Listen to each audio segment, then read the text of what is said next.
আমার 5টা শিশু ফটোগ্রাফি ট্রেনিং অংশগ্রহণ করে। তো সেখানে তাদের একটা অংশ ছিল যে পিঙ্কির জীবন কাহিনী। তারা একটা কেস স্টাডি লিখেছিল এবং তার ভিত্তিতে তারা একটা ছবি তৈরি করতে চায়।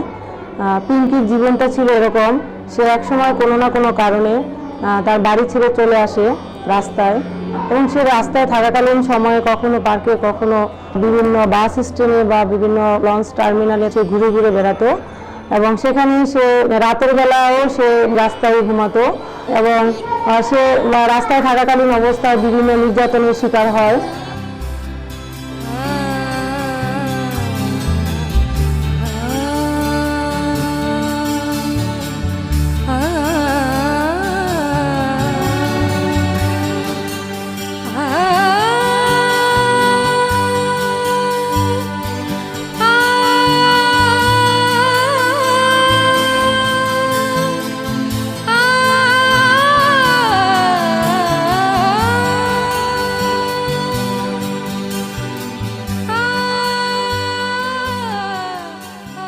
একদিন সে আমাদের ঘরের একটি সুবিধাভোগী শিশুর সাথে এখানে আসে, এবং এখানে এসে সে কাউন্সিলিংয়ের সুবিধা পেয়ে অনেক সচেতন হয়, এবং পাশাপাশি বিভিন্ন সুবিধাগুলো সে পায়, এবং রাত্রে সে এখানেই থাকে, এবং তার জীবনটা এখন অনেক সুন্দর।